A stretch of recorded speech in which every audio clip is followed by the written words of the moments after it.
So here we are working with Lego and standing above him at the mounting block and just letting him know that everything's okay. I've done this once before with him down at the ring. I think it was last week, and he actually did really well. I'd forgotten to bring treats down, so my son actually went up to get the treats, and just there you saw me stick my finger in his mouth just to get him to release and relax, like, and chew a little bit while we were waiting for the treats to come down. And just getting him used to me being above him and touching him all over. And then the treat boy arrived and filled my pockets and decided to just do some more desensitizing, give some to my mother-in-law, Kim, and just work on him feeling my weight on his, a little bit of weight on his back and getting him to reach and bend, stretch around for the treat. Took him a couple minutes to figure that out, but then he got it. And treat boy definitely has an attraction to Lego and really likes him.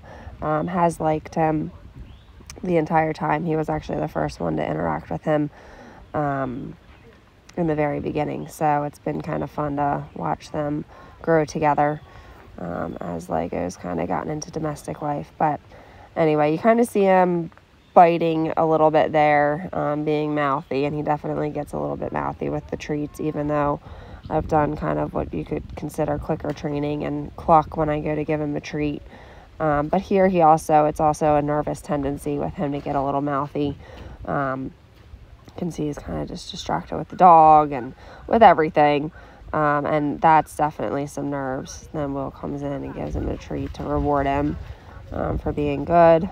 And,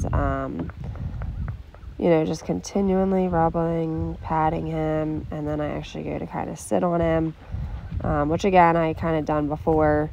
I think it was last week for the first time, and he did really well. It was just him and I down there. So obviously today, a lot more distractions with Kim and the dogs and Will. So then we go over to the right side, which, funny, those of you that have followed us the entire time have known that his left side has been his more difficult side, to the point where I couldn't touch him on the left side for almost 2 months.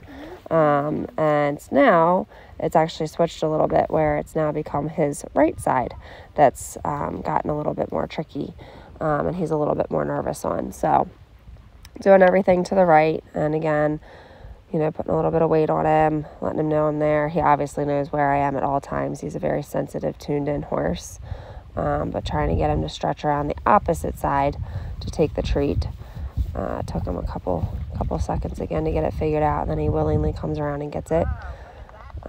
Just continuing to pat and rub and desensitize him, and then take a seat like I'm sitting on a couch, just to get him used to my weight. Obviously, you see my hands patting him front and back. Kim's rubbing him. This horse thrives on reassurance, and I feel like there isn't enough desensitizing out there for him because he's just so sensitive. So now, taking it to the next step and swinging my leg very slowly over with the plan or goal of sitting on his back. And you can see he gets a little tense. And I just keep rubbing him, and I'm non-stop talking to him, just reassuring him everything's okay.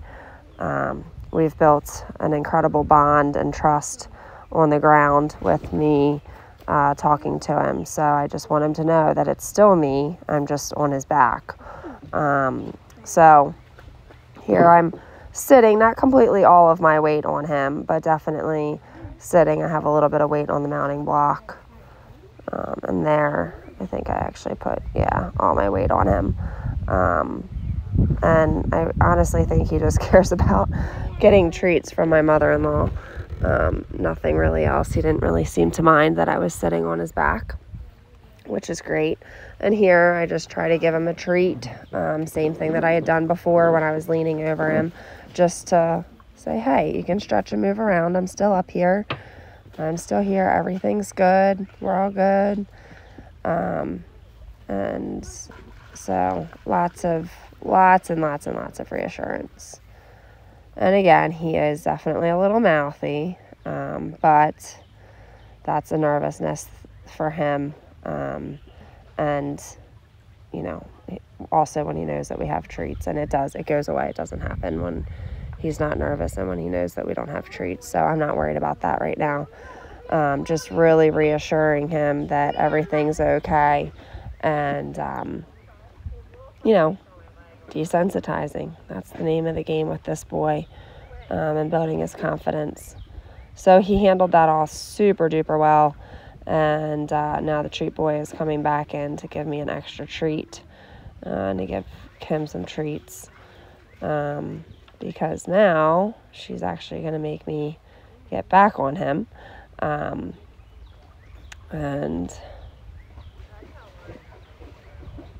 just let him know that everything's okay, all is well. So this time I got back on, swung my leg over, and wasn't as graceful. I kind of ran it all over his back to his butt, ran it all along his right side. And you can see he definitely has some tension and he's unsure. And we're just reassuring him, letting him know I'm there, everything's fine. So, you know, just good boy. Get my treat ready.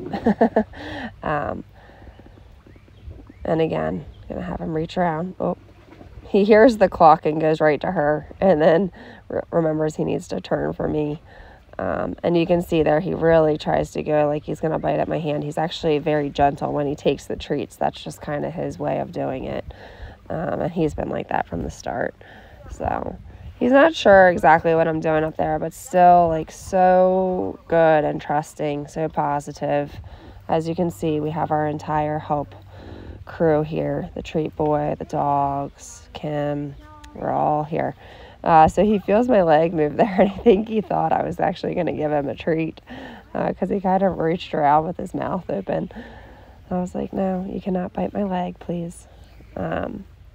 So now Kim moves the mounting block away.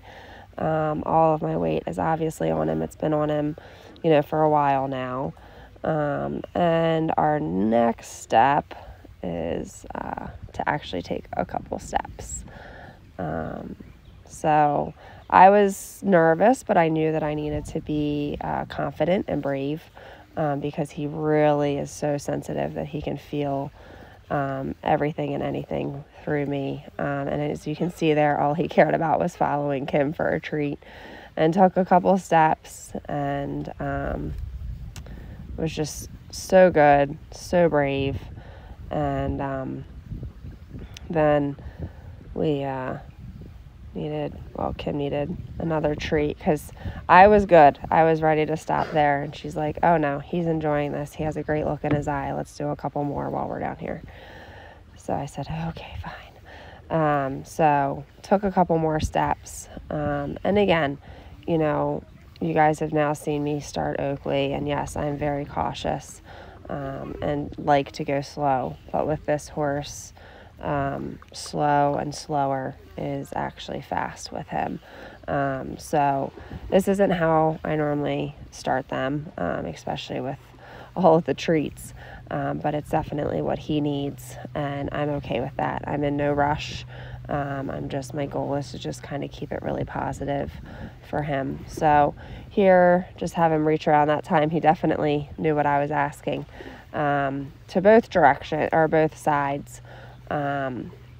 He wasn't as sure to the left, but once I leaned down a little bit more and he was able to get his eye on it, he came around and took it nicely out of my hand. And it was great for me to be able to lean down like that and him not really care, because that's definitely shifting my weight. So got off, hugs, and some tears. It's been quite the journey with this horse, for those of you that have been following us since the very beginning of December. And to know what he's been through and what humans have done to him to then get to this point is pretty unbelievable. So definitely lots of happy tears. I'm just beyond thrilled with him.